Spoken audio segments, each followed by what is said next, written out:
6 da História da Vida de George Miller. Continuação do capítulo 3. Uma vez tomada a sua decisão, George mal podia esperar para dizer a Ermengarde.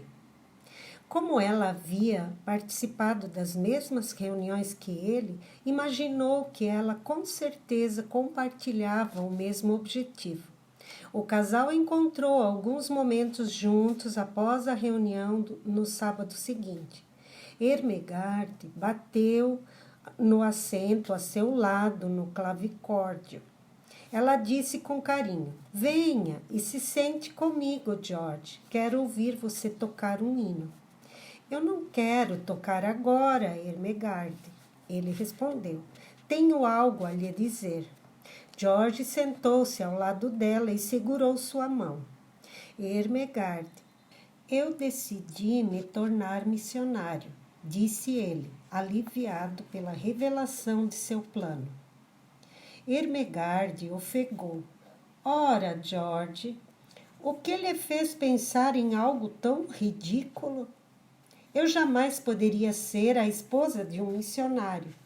Seu rosto ficou vermelho quando percebeu o que havia dito. George ainda não lhe havia feito oficialmente a proposta de casamento.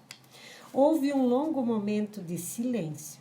George foi o primeiro a quebrá-lo e perguntou esperançoso: "Bem, eu acho que você seria uma boa esposa de missionário. Podemos aprender juntos, você não acha?" Ermengarde empinou o nariz. "Você não pode estar falando sério. Eu nunca poderia ser uma missionária. Os missionários são pobres, usam roupas enfadonhas e viajam em carroças. Nem morta eu seria vista em uma." "Desculpe, George Miller, mas é o campo missionário ou eu."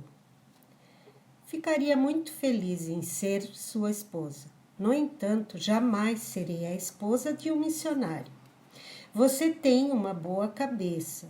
Seja advogado ou médico e deixe as missões para outras pessoas que não tenham nada melhor para fazer." Com isso, ela se levantou e saiu da sala. George foi para casa naquela noite muito abatido. Ele gostava de Ermengarde. Talvez ele até a amasse. Não tinha certeza. Ela era bonita e engraçada, e até aquela noite ele pensou que ela estava inclinada aos assuntos espirituais. Todavia, ela o deixara com a escolha que o agonizara durante várias semanas.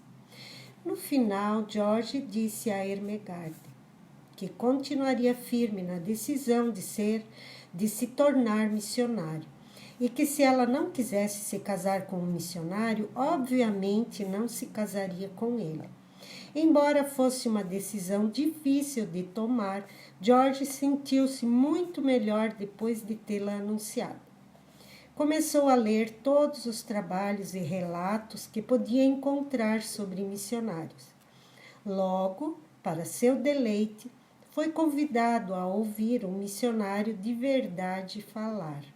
O homem era Herman Ball e ele vinha de uma família rica.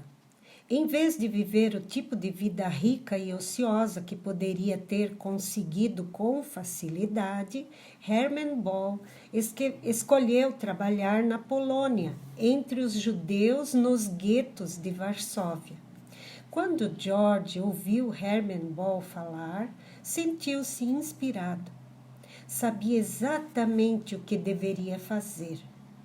Ele deveria se transferir da Universidade Halle para a escola de treinamento missionário que Hero Wagner lhe indicara. Então ele deveria sair e ser missionário, como Herman Ball. Mas primeiro ele precisava contar a alguém sobre sua nova vida e mudança de carreira: o pai. Era verão e a paisagem prussiana estava em plena floração. Quando George Miller olhou pela janela do coach, no entanto, mal percebeu. Outras coisas lhe dominavam a mente. Ele tocou nos papéis dobrados no bolso do casaco. Tentou imaginar o que seu pai diria quando fosse convidado a assinar os documentos que transfeririam seu filho para a escola de treinamento missionário. Com certeza, ele pensou, seu pai não ficaria muito chateado. Afinal, George havia desistido de roubar, enganar e mentir. Isso era bom. Pelo menos George pensou que fosse. Até mesmo o fato de ele pedir ao pai para assinar os papéis em vez de lhe forjar a assinatura, como costumava fazer, era sinal de grande mudança em George. Apesar desse raciocínio, George pressentia com insistência que cada batida do chicote do cavaleiriço o levava mais perto do confronto com o pai. Você quer que eu faça o quê? Berrou Johann Miller com os olhos arregalados por uma raiva incandescente. Você ficou maluco? O que há de errado com você, garoto? George explicou que não havia mais nada de errado com ele. Na verdade, sentia que as coisas estavam melhores do que jamais estiveram em toda a sua vida. Parara de beber, apostar e ir a festas. Tudo o que seu pai o irritara por anos para largar, e ao invés disso, ia à igreja 3 vezes por semana. Lia a Bíblia todos os dias e orava com regularidade. Além disso, nos últimos 6 meses, colocou suas notas no mais alto nível. George acrescentou no final, você sempre quis que eu fosse um pastor luterano. Agora, eu quero ser um missionário. Isso não é tão diferente. Ambos são chamados que honram a Deus. Honra? Não me fale de honra. George podia ouvir a voz do pai subir a um nível perigoso. Por um momento, ele se perguntou se seria surrado, como ocorria quando criança. Mas ele contava 21 anos agora. Certamente o pai não o surraria. Qual é o 5º mandamento? Diga-me, exigiu o pai. George suspirou. Honre seu pai e sua mãe, disse ele, percebendo aonde seu pai queria chegar com essa linha de interrogatório. Com determinação, Johann Miller aproximou o rosto do seu filho e perguntou, e você honrou sua querida mãe? Você o fez? E no dia em que ela morreu? Quando eu fui buscá-lo em Halberstadt, eles me disseram que você estava em uma festa, bebendo e jogando cartas. Você não voltou até as 2 da manhã e sua mãe já estava morta. Como isso honrou sua mãe? George podia sentir a respiração quente de seu pai contra suas bochechas. Ele não respondeu. E Johann Miller deixou a pergunta no ar por um momento antes de pressionar.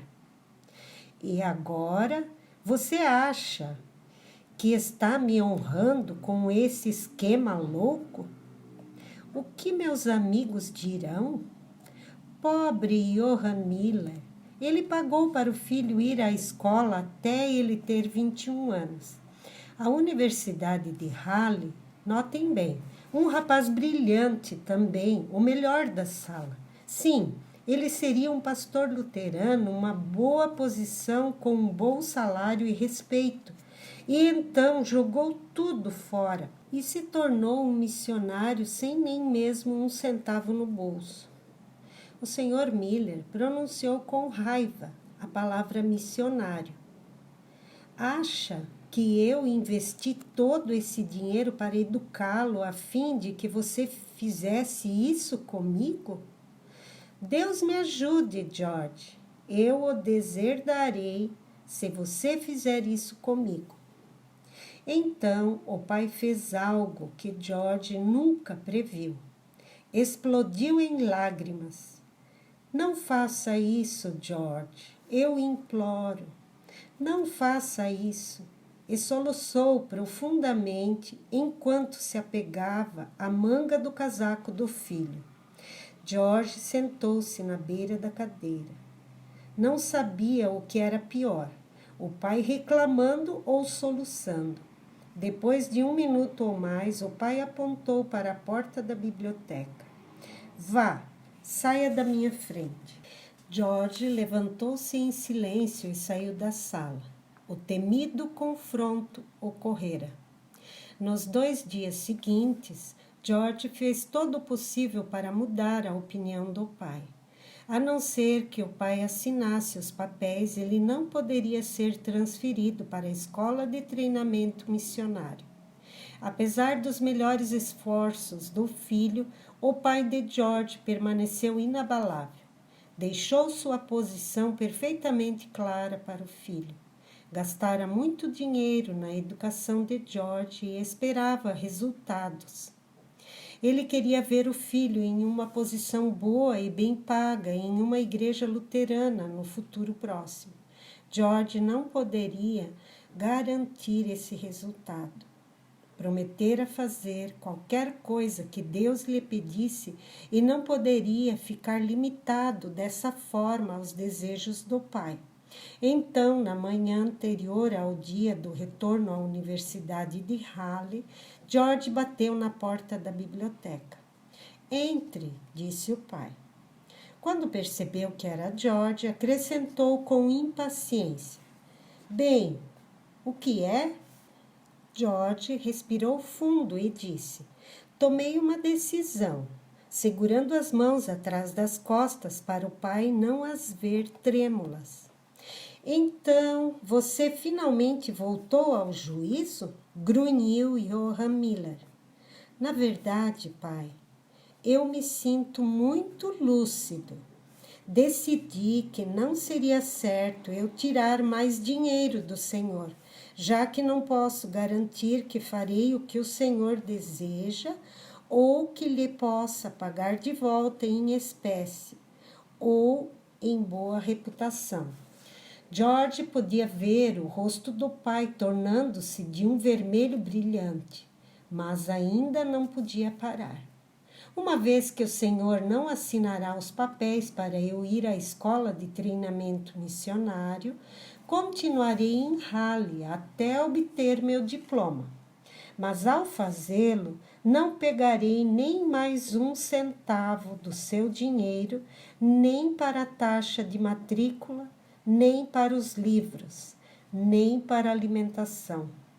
Nem 1 centavo. E então acrescentou com coragem, nunca mais. Johann Miller olhou para o filho mais velho com olhos estreitados e furiosos. Que assim seja, sibilou. Agora saia da minha vista. George virou-se e saiu da sala. Quando fechou a porta atrás de si, soube que também fechava uma porta em sua vida. Quaisquer que fossem suas faltas, seu pai sempre lhe dera um subsídio, resgatara-o da prisão e enviara dinheiro extra, quando ele precisava de mais livros. Agora, George Miller, estudante da Universidade de Raleigh e missionário em breve, fechava a porta para o dinheiro do pai, hoje e para sempre. Mais tarde naquele dia, quando George se sentou na diligência em direção a Raleigh, sentiu-se estranhamente aliviado. O sentimento de confronto iminente sentido na jornada para casa fora substituído por uma sensação de expectativa. Ele não tinha escolha senão cortar os laços com o pai terreno. Agora, tudo o que ele tinha era o Pai Celestial para prover e cuidar dele. Ao retornar, enquanto as vilas e os campos ficavam para trás, George se perguntava como tudo funcionaria.